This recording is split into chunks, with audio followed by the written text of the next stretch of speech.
Bound feet, large wigs and super long shoes. These are the dumbest fashion trends in history. Lotus shoes. Lotus shoes were a type of footwear worn by Chinese girls who had undergone the painful process of foot binding. This practice, endured for centuries, involved breaking and folding the feet of girls to achieve the desired tiny size, which was considered a symbol of femininity. The feet were tightly bound with long ribbons to impede growth, and in some cases, the toes would wither and fall off, which was seen as preferable. This process typically lasted between 2 to 3 years, leaving the girl's feet permanently altered. Women with bound feet would wear lotus shoes, which were cone or sheath-shaped and resembled a lotus bud. These shoes, often crafted from silk or cotton, were intricately decorated with embroidered patterns depicting flowers, animals, and other traditional motifs. Despite numerous attempts to ban foot binding over the years, it persisted. Although officially outlawed in 1912, the practice continued in secret in certain regions of China for some time afterward. Macaroni. During the 1760s, upper-class British men wore oversized wigs paired with small hats or feathers on top. This fashion trend was adopted by young men who had returned from their grand tour across continental Europe, aiming to enrich their cultural understanding. Interestingly, the style became known as macaroni, borrowing its name from the Italian pasta dish, symbolizing refinement and cosmopolitanism. Codpiece. In the 15th and 16th centuries, men aimed to enhance their physique by wearing codpieces. These were typically crafted from padded cloth or embroidered fabric, although some were even made of metal. Secured in place with buttons, strings, or ties, codpieces were intended to draw attention and elevate a man's image. Interestingly, the term cod was a playful euphemism for the scrotum. However, French philosopher Michel de Montaigne criticized the hypocrisy surrounding this fashion accessory. In the 1580s, he denounced codpieces as an empty and useless representation of male anatomy, which we cannot even mention with decency, yet openly display and parade in public. As fashion evolved and doublet styles changed, codpieces gradually fell out of favor, making way for more relaxed and billowy breeches. Krakows.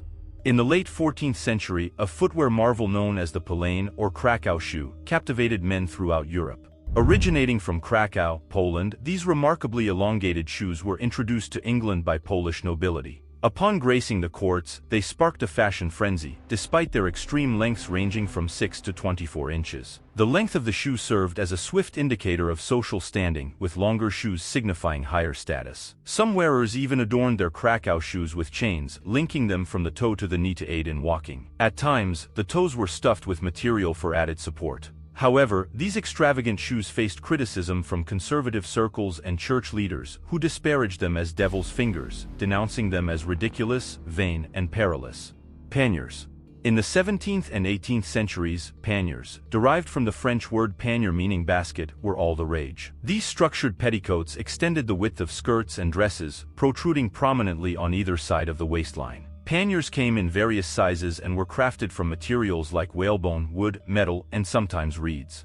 Larger panniers were reserved for special occasions, serving as a display of the wearer's social status, while smaller ones were worn by servants. However, the exaggerated size of panniers posed practical challenges. Noblewomen found it difficult to pass through doorways simultaneously or sit together on a couch due to the sheer bulk. Additionally, they were uncomfortable, severely limiting movement and activity. Crinolins.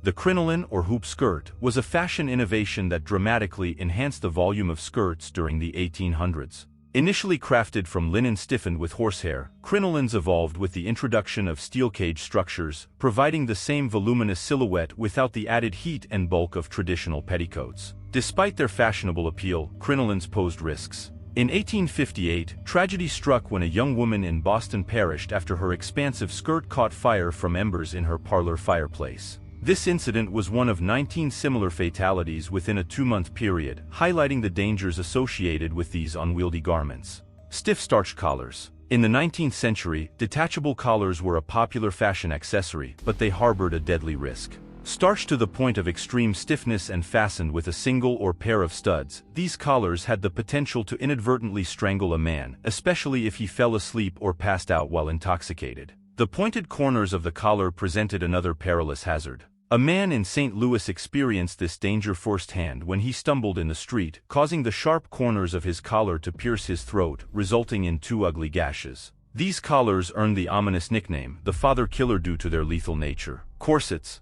Corsets have a long history, dating back to the 5th century, when they were initially crafted from stiffened fabric. Over time, they evolved into more structured designs resembling cage-like contraptions, often fashioned from materials like whalebone, wood, or steel. While corsets did cause discomfort such as indigestion and constipation due to their restrictive nature, they were not inherently lethal. Many people today believe corsets were extremely hazardous and led to various health issues, including cancer and scoliosis. However, this is largely inaccurate. Most of the ailments attributed to corsets actually had different origins. Corsets were not responsible for conditions like scoliosis, liver compression, cancer, or tuberculosis. Bustles. The Victorian bustle emerged in the 1870s as a prominent fashion trend. Initially, this style involved gathering and draping excess fabric at the back of a dress. However, it evolved to incorporate large cushions filled with straw, puffing up skirts and creating exaggerated figures with prominently protruding hindquarters. Despite its popularity, the bustle became a subject of mockery. In 1868, Laura Redden Searing, writing under the pen name Howard Glendon, described the physical discomfort endured by young women in pursuit of fashion in the New York Times. If you knew the Spartan courage required to endure this ordeal for hours at a time, you would not be surprised that she has no energy left after her daily display. Muslin dresses. Marie Antoinette popularized the muslin dress, a sheer and daring fashion statement. It epitomized a shift in French court fashion towards more revealing styles, allowing women to flaunt more skin. However, its thin fabric provided minimal insulation, making it perilous to wear in winter. Rumors circulated that some women dampened the dress with perfumes or water to accentuate their figures, risking exposure to the cold. Some historians speculate that the muslin dress played a role in the 1803 influenza outbreak in Paris, with many attributing women's deaths to the so-called muslin disease. Bloomer suits. Amelia Bloom, a newspaper editor and advocate for temperance, played a pivotal role in sparking a movement towards more practical and less restrictive clothing during the 1850s.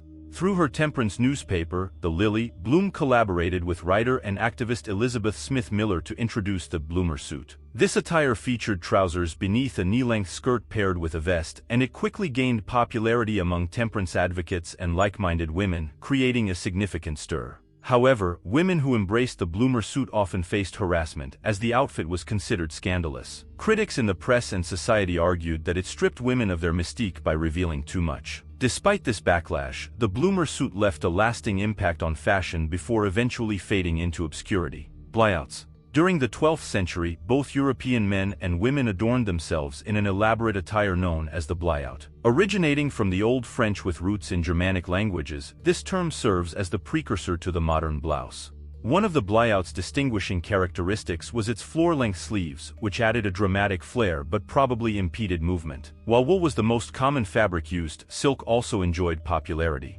Although the exact origins of the garment remain uncertain, historians speculate that the blouse found its way to Europe during the Crusades. Thank you for watching.